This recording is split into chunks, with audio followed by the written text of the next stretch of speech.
So hello guys, how are you all? I hope you all are doing good at home. So in ninth class, in previous videos and previous class, we have completed few points. Introduction basically of the first chapter. Number system was going to a lengthy chapter, as we discussed that time also.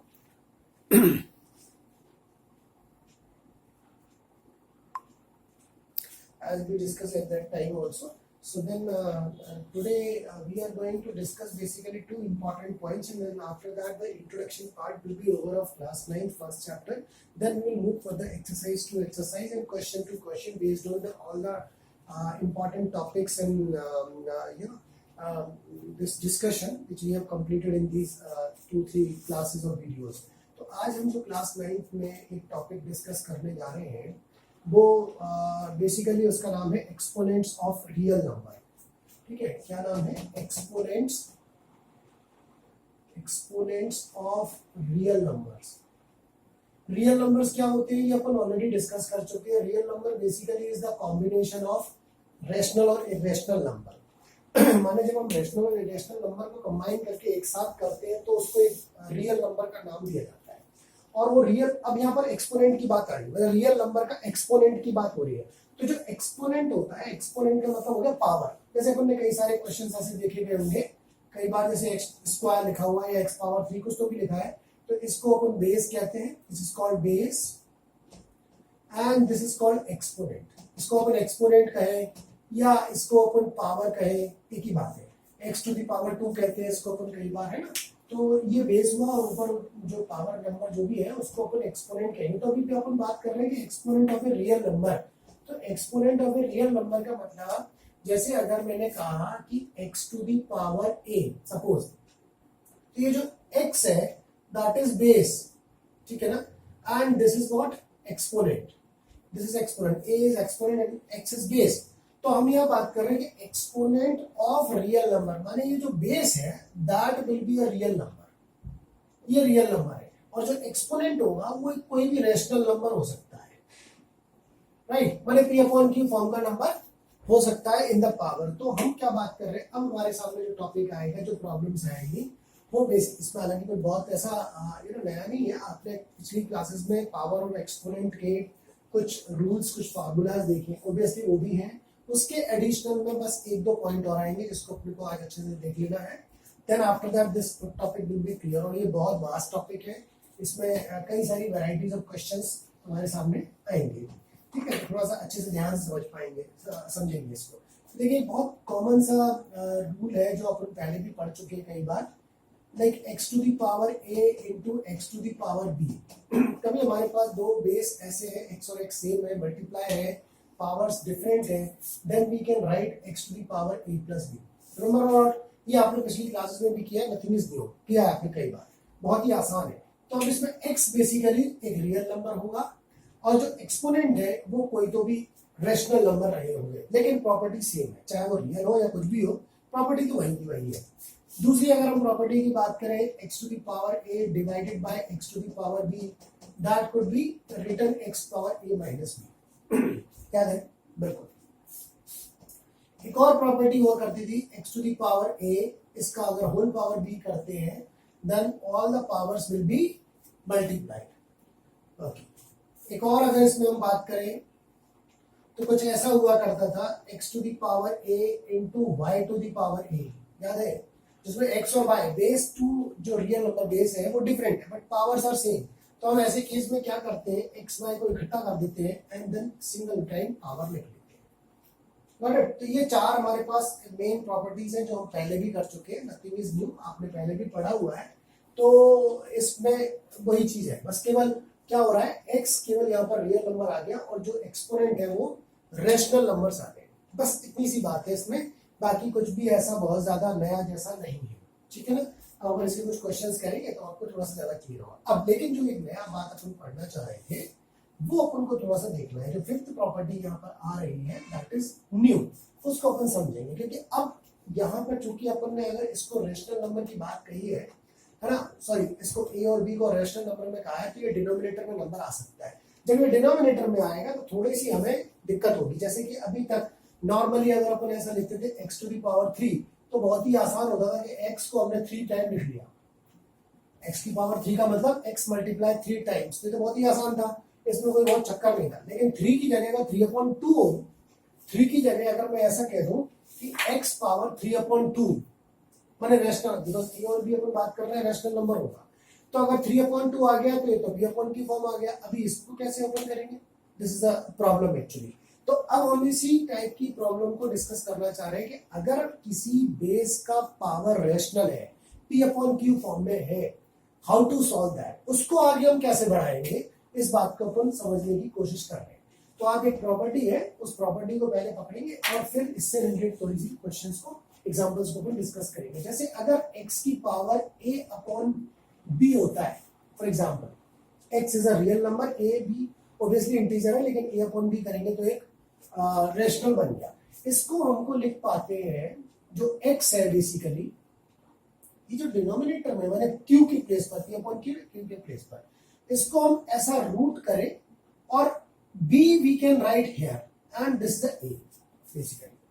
अब आप देखिए यहां हमें कुछ थोड़ा सा कुछ करने का स्कोप मिला। जैसे अभी अपन बात कर रहे थे 3/2, अगर 3/2 होता तो वो जो 2 था वो बाहर चला जाता, 3 रह जाता, फिर x की पावर 3 को तो अपन सिंपली सॉल्व कर सकते हैं जैसे करते हैं। तो यहाँ पर बेसिकली क्या हो रहा है, इसको बोलेंगे कैसे, जैसे ये तो x टू द पावर ही होगा, लेकिन b इसका रूट है, तो bth root of x power a, इसको जो प्रोनाउंस किया जाएगा वो यू होगा बीथ रूट। जैसे अगर मैं इसको और थोड़ा सा कुछ ऐसा लिख लूं, मैंने लिख दिया मान लो x और यहां लिख दिया 3, ठीक है, तो ये हो गया थर्ड रूट, या इसको तो क्यू रूट भी कहते हैं, क्यू रूट ऑफ x। इसी को मैंने अगर ऐसा लिखा होता 5 लिख दिया कॉर्नर पे, ध्यान देना वो कॉर्नर पे है, यहां नहीं है। अगर मैं इसको ऐसा लिख दूं, ये वाला, इसमें दोनों में डिफरेंस दिख रहा है आपको, दिख रहा है, ये है बेसिकली 5 रूट x मल्टीप्लाई हो रहा है, दिस इज अ पावर, मैंने रूट की पावर लगी हुई है, तो हम इसको बोलेंगे fifth root of x, fifth root of x, third root of x, या इसको क्यूब रूट भी कहा जा सकता है, कोई इशू नहीं। तो ऐसे ही bth power, bth root of x power a है ना, तो कितना रूट जा रहा है इसका, बीथ रूट जा रहा है। तो ये बेसिकली हमें जो प्रॉपर्टी है वो ये पकड़ना है कि अगर कभी ऐसा हो, अगर कभी ऐसा हो तो हम इसको x की पावर a/b लिख सकते हैं, और अगर a/b है तो इसको ऐसा लिख सकते हैं, दिस इज वाइस वर्सा। तो हमें जैसी नीड होगी हम ऐसा कर लेंगे, कभी इससे अगर इस पे आना होगा तो कर सकते हैं, अगर इस टाइप की प्रॉब्लम दी तो पहले ऐसा कन्वर्ट करके फिर उसको सॉल्व कर लेंगे। ये बेसिकली हमारा तरीका होगा करने का। तो ये प्रॉपर्टी हमें बहुत अच्छे से समझ पा रहे हैं। जैसे मान लो मैं फॉर एग्जांपल ऐसा लिखूं कि x की पावर 3 और फिफ्थ रूट, तो भी इसको कैसे करा जाएगा, क्या लिखा जाएगा, इसको अपन लिख पाएंगे x की पावर 3/5 एंड रूट हट जाएगा। कई बार जब हम क्वेश्चन सॉल्व करेंगे तो रूट हमको प्रॉब्लम करेगा, रूट को हटाना है, रूट को हटाना है। अभी रूट को कैसे हटेगा, रूट को हटाने के लिए हमें यही करना पड़ेगा कि यहाँ जो भी नंबर है बेस में उसको एज इट इज लेकर, ये नंबर तो पावर में ही चला जाएगा। बेसिकली हो ऐसे रहा है, हमने ये x पावर 3 को एज इट इज ले लिया, लेकिन ये जो फिफ्थ रूट था वो 1/5 में चला गया, वो जो भी रूट है वो 1/5 में चलेगा पावर में, ठीक है ना। तो क्या होता है इस प्रॉपर्टी से, पावर एंड पावर मल्टीप्लाई होते हैं, तो जब 3 और 1/5 जब मल्टीप्लाई होगा तो कुछ ऐसा हो जाएगा 3 इंटू 1/5, तब फिर आ जाएगा x की पावर 3/5। समझ गए, इस तरीके से x की पावर 3/5 हो रहा है। तो हमको जो प्रॉपर्टी एक नई पकड़नी है वो ये x to the power a root b, या bth root of x power a equal to x to the power a/b, या x to the power a/b can be written bth root of x power a। तो ये हमारे पास 5 important properties आई है ना, जिसको अपने को करना है, जिसमें मोस्ट इंपॉर्टेंट ये वाला है जो अपने पहले पिछले सिलेबस या पिछले क्लासेस में नहीं थे। ये अपनी तो कॉमन है जो अपने पहले भी कर रखी है।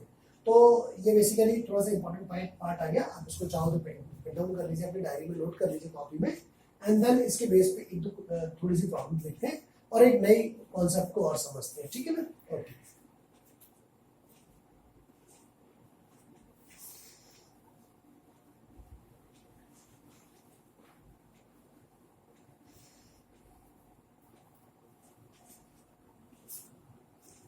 Okay done.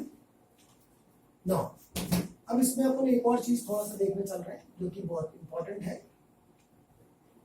और उसके बाद कहीं ना कहीं हम थोड़े से क्वेश्चंस की तरफ बढ़ पाएंगे, है ना। एक बार समराइज कर लेंगे सारे इंट्रोडक्शन में, क्योंकि इंट्रोडक्शन थोड़ा सा ज्यादा लंबा था, टॉपिक ही लंबा था, अपन ने पहले ही बात की थी, है ना। तो देखिए अब अपन यहाँ पर एक नए कॉन्सेप्ट की बात कर रहे हैं जिसको कहा जाता है रेशनलाइजेशन। रेशनलाइजेशन, अब बेसिकली रेशनलाइजेशन क्या होता है इसको पहले समझने की कोशिश करते हैं। देखिए रेशनलाइजेशन का मतलब ये होता है to convert irrational to rational. अगर हम किसी इरेशनल वैल्यू को रेशनल में कन्वर्ट करने की कोशिश करें तो उस प्रोसेस को रेशनलाइजेशन कहते हैं, समझ गए। तो रेशनलाइजेशन बेसिकली एक प्रोसेस है जिस प्रोसेस में हम इरेशनल नंबर को रेशनल में कन्वर्ट करते हैं। कैसे करते हैं और क्यों करते हैं, देखिए जैसे कभी भी किसी भी क्वेश्चन में, मतलब ये प्रॉब्लम आज भी आएगी, 10th में भी आएगी और आगे आने वाले क्लासेस में जब भी पढ़ेंगे तब आएंगे। कभी भी हम कुछ कैलकुलेट करते समय इरेशनल नंबर अगर डिनोमिनेटर में आ गया, बाई चांस कैलकुलेशन करते करते इरेशनल नंबर आपको पता है कौन कौन से, जैसे √2 हुआ, √3 हुआ, राइट, √5 हुआ एंड सो ऑन। इस टाइप के नंबर जिनका परफेक्ट स्क्वायर नहीं होता या जो परफेक्ट स्क्वायर नहीं होते वो जब रूट में आ जाते हैं तो इरेशनल नंबर होते हैं, मतलब non terminating non repeating type के।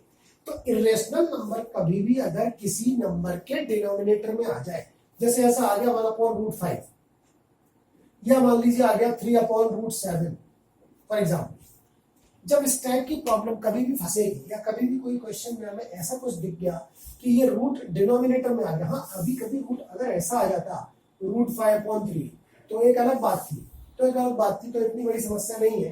लेकिन specially in these cases where irrational number comes in the denominator, माने क्यू के केस की वाले फॉर्म है ना, तो ऐसे केस में हमें इस इरेशनल को हमेशा रेशनल में कन्वर्ट करना ही पड़ता है।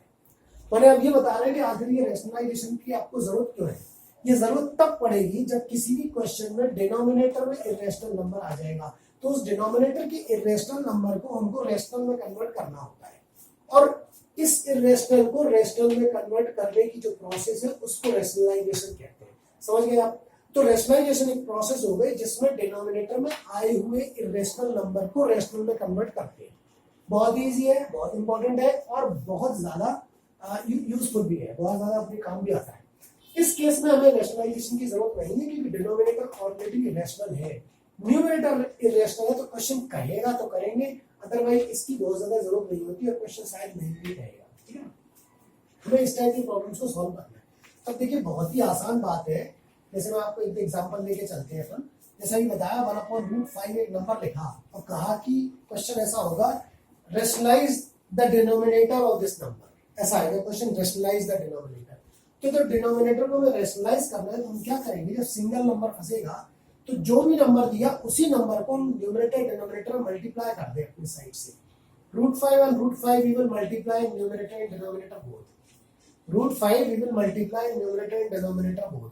उससे क्या हुआ, उससे ये हुआ कि √5 into 1 करें तो √5 होगा, और आपको पता है अपने इंट्रोडक्शन पार्ट में आपको बताया कि √5 मल्टीप्लाई करते तो 5 हो जाता है। आपको याद है बहुत पहले अपन ने डिस्कस किया था कि √5 into √5 5 होता है।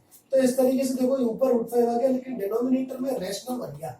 ये जो इरेशनल था √5 it is converted now simplified means rational. तो ऐसे केस में क्या हुआ, इस केस में क्या बन गया,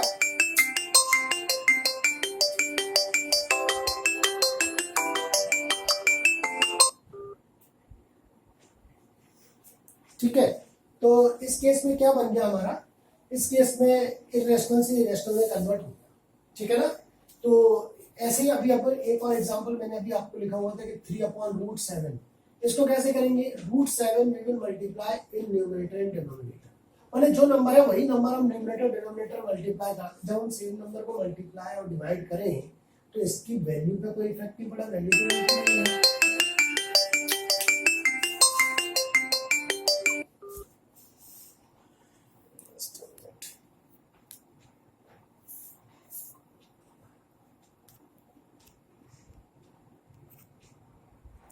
Okay. Sorry for the disturbance. One call was there in between. ठीक है, अब नहीं आएगा।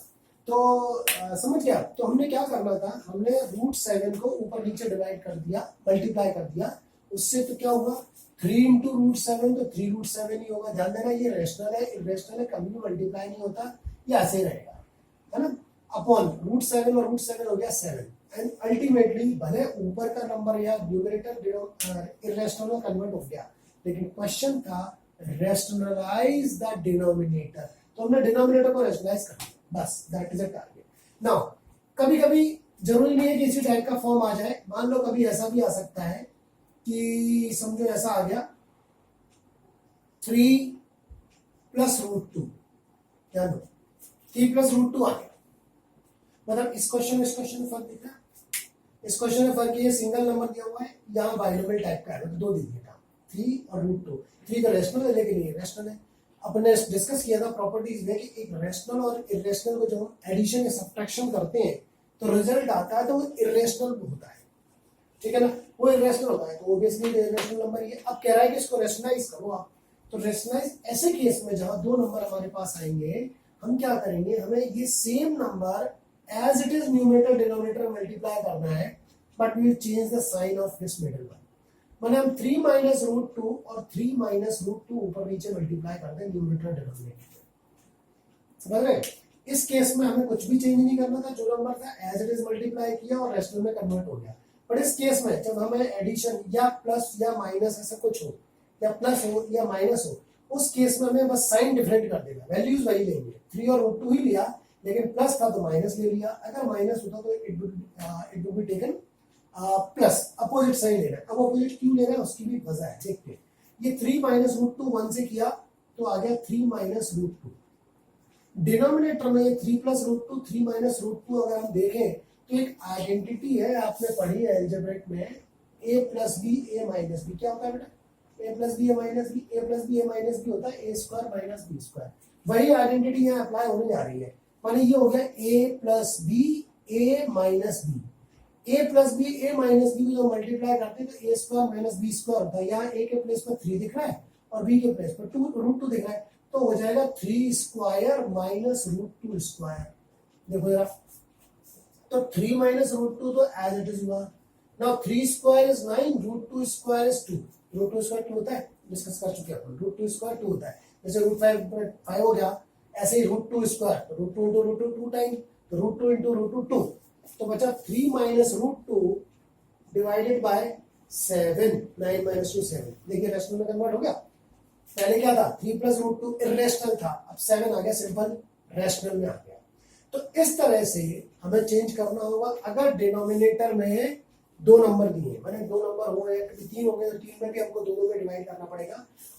बात ये कर रहे हैं कि अपन डिफरेंट साइन क्यों ले रहे थे, डिफरेंट साइन ले रहे थे जिससे ये आइडेंटिटी लग जाए। ध्यान देना, हर बार जब भी डिनोमिनेटर में इस टाइप का केस मिलेगा और हम अगर उसको रेशनलाइज कर रहे होंगे, तो हर बार यही आइडेंटिटी लगना है। और इस आइडेंटिटी लगाने के पर्पज से ही हमने यहाँ साइन डिफरेंट किए। अगर प्लस होता तो माइनस लेते, माइनस होता तो प्लस लेते, ताकि डिनोमिनेटर में जब भी मल्टीप्लाई करेंगे और वो आइडेंटिटी लग जाएगी और स्क्वायर हो जाएगा। जब स्क्वायर हो जाएगा तो क्या होगा, रूट हट जाएगा, समझ गए।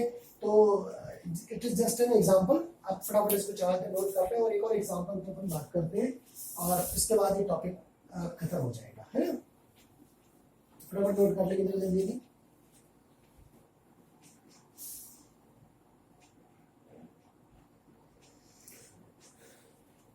Okay good. तो देखिए, अब अपन ने बात की, पहले एक नंबर आया जिसमें सिंगल था। मैंने एक क्वेश्चन अपन ने ऐसा देखा कि 1/√5। एक क्वेश्चन अपन ने देख लिया 1/3 - √2 करके आ गया। ऐसा अपन ने एक क्वेश्चन देख लिया, 3 प्लस देख रहा शायद से, वो एक ही बात है, थोड़ा सा चेंज रहेगा। अब अपन बात कर रहे हैं, मान लो क्वेश्चन एक ऐसा आ गया कि 5, ऐसा मान लो आ गया सपोज करके कि 3/√3 + √2। इसमें फर्क दिख रहा है वहाँ, ये एक रैशनल था, एक इरेशनल था, बट अल्टीमेटली आफ्टर एडिशन पे इट बिकम कंप्लीटली इरेशनल। जिसको हमने रैशनल किया तो 7 आया था। यहाँ ये भी इरेशनल, ये भी इरेशनल। जब इरेशनल एडिशन या सब्ट्रैक्शन होता है तब भी इरेशनल नंबर हमको मिलता है। तो ये भी इरेशनल है। अब कह रहा है इसको रैशनलाइज करो, तो रैशनलाइज कैसे किया जाएगा इसको, यहाँ भी हम वही दोनों नंबर सेम टू सेम ले लें बट डिफरेंट चेंज कर दें मिडिल साइन। तो क्या मल्टीप्लाई किया जाएगा बेटा, √3 माइनस √2 और नीचे नीचे भी √3 माइनस √2। यहाँ सेम ही नंबर करना है, जब सेम नंबर करेंगे तभी तो वैल्यू में कोई चेंज नहीं आएगा, अदरवाइज तो वैल्यू बदल जाएगी, गड़बड़ हो जाएगा। तो मल्टीप्लाई करते हैं, 3 को मल्टीप्लाई किया √3 माइनस √2 के साथ, नीचे फिर से वही a plus b a minus b, a plus b a minus b, like this identity. What will a square minus b square माने √3 स्क्वायर माइनस √2 स्क्वायर।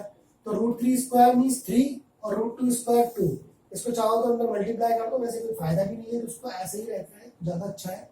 √3 माइनस √2, ध्यान देना कई बार इसको बच्चे जल्दबाजी में माइनस कर जाते हैं, माइनस नहीं हो सकता, इरेशनल नंबर है। इरेशनल नंबर तभी सब्ट्रैक्ट या एडिशन होता है जब वो लाइक टर्म की तरह होता है। लाइक टर्म माने अगर ये दोनों ही √3 होते तो सॉल्व होते, दोनों ही √2 होते तो सॉल्व होते, लेकिन एक √3 एक √2 है तो सॉल्व नहीं हुआ, माने प्लस माइनस नहीं हो सकता, मल्टीप्लाई तो हो जाते हैं। तो ये √3 का स्क्वायर क्या होगा 3, √2 का स्क्वायर क्या होगा 2, तो 3 माइनस 2 क्या होगा 1। तो मेरा 3 √3 माइनस √2 डिवाइडेड बाय 1 डिनोमिनेटर में आ गया, तो उसको ना भी कुछ करके चलेगा, तो हम लिख पाएंगे √3 माइनस √2 एंड 3 ब्रैकेट के बाहर। देखो डिनोमिनेटर में जब 1 आ गया तो it is obviously rational number. तो हमने इस इरेशनल को जब सॉल्व किया √3 प्लस √2 को, तो डिनोमिनेटर में 1 आ गया, जो कि एक अपने आप में रैशनल नंबर है। समझ गए? तो इस तरह से हमारे पास जो रैशनलाइजेशन की प्रोसेस आई, और ये बहुत इंपॉर्टेंट है। रैशनलाइजेशन के बहुत सारे क्वेश्चंस बनते हैं। ऐसी पिछली वाली जब हमने प्रॉपर्टी देखी वो रूट वाली, nth रूट और bth रूट वाली, उसके बेस पर भी कई सारे क्वेश्चंस बनेंगे। तो अब हम एक्सरसाइज की तरफ मूव करते हैं, और एक्सरसाइज की तरफ मूव करने से पहले हम एक बार फटाफट जरा ये देख लेते हैं कि हमने क्या क्या चीजें डिस्कस की है। अपन ने सबसे पहले इस नंबर सिस्टम की जब शुरुआत की तो आपको बताया एक सिस्टम पे अपन ने बात की। वो सिस्टम क्या था? उस सिस्टम में सबसे पहले अपन ने नेचुरल नंबर को समझे, ये देखा कि कौन कौन से नंबर होते हैं। नेचुरल नंबर पर गए, अपन ने होल नंबर समझा, है ना। फिर अपन ने इंटीजर्स को समझा था, ठीक है। फिर इसके बाद अपन ने रैशनल नंबर पे समझा, और इन सब के बाद अपन आ गए इरेशनल नंबर पर, राइट। और ये इरेशनल नंबर और रैशनल सब कुछ मिला के अपन ने पढ़ा रियल नंबर, ठीक है। फिर अपन ने ये भी देखा था, एक तो ये टॉपिक था हमारा, एक टॉपिक ये था कि how to represent irrational number on number line. तो हमने ये देखा था कि इरेशनल नंबर जो था, irrational number on number line, ये भी एक हमने टॉपिक देखा था, ठीक है ना। इसके बाद अपन ने ये भी देखा था कि how to find irrational number between rational number, है ना। तो मतलब ऐसा था कि to find rational number between rational number, ठीक है ना।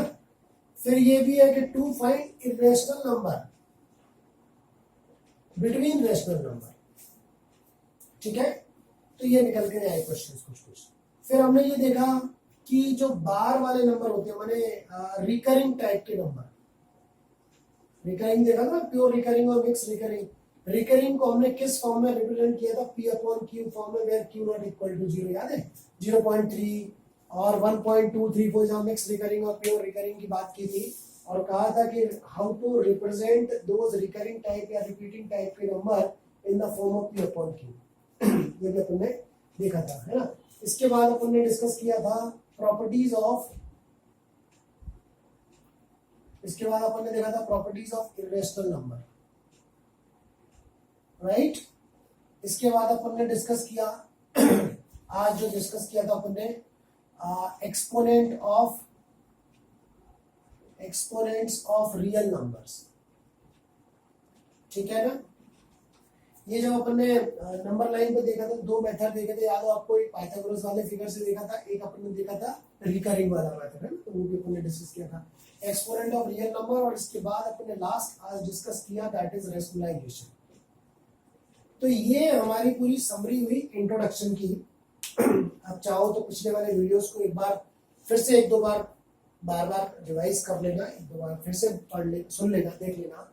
कोई डाउट लगे तो definitely you can ask any time from me. आप एक बार इसको बार बार थोड़ा सा 2-3 बार जब देख लोगे, कुछ बुक से थोड़ा सा पढ़ने की कोशिश करेगा तो आपको इसकी कॉन्सेप्ट को समझ में आ जाएगा, क्योंकि कोई कॉन्सेप्ट समझना पहले इंपॉर्टेंट है, फिर बाकी क्वेश्चंस तो हो ही जाते हैं, क्वेश्चन में तो कुछ ऐसा है नहीं, ठीक है ना। तो ये सारा पॉइंट है। अब आप इन वीडियोस को दोबारा से एक बार फिर से चाहो तो देख लेना पिछली वाले, और इन कॉन्सेप्ट्स को जरा अच्छे से, खास तौर से इसमें नंबर लाइन पे लेकर कैसे आना, ये बहुत इंपॉर्टेंट है, जरूर आता है ना। ये finding the irrational number between the rational number, ये क्वेश्चन है। P अपॉन Q बहुत इंपॉर्टेंट है। प्रॉपर्टीज तो खैर चलो आपको पता होना चाहिए, ऐसा कुछ नहीं, ऐसा कुछ नहीं है, हालांकि MCQs में पूछे जा सकते हैं। Exponent of a real number में जो लास्ट प्रॉपर्टी बताई वो बहुत इंपॉर्टेंट है। Rationalisation is the most important topic of this chapter, आता ही है एक दो क्वेश्चन इसके बेस पर। तो इस तरीके से हमारा ये टॉपिक है, थोड़ा सा बड़ा है, आप देख रहे हो कि लगभग 6-7 पॉइंट्स हैं जिसको अपन ने काफी डिटेल में है, जिसके लिए 3 से 4 वीडियोस आई थिंक क्लासेस बन चुकी हैं। तो आप इसको बार बार पढ़िए, बार बार एक बार थोड़ा सा सुनते रहिए, and then in the next class will start exercise. By the time आपने जितना भी इसको पढ़ोगे समझोगे, उसके बेस पर जितना भी आप कुछ कोशिश कर सकते हो अपनी साइड से, एक बार कोशिश जरूर करिएगा। Okay, thank you very much.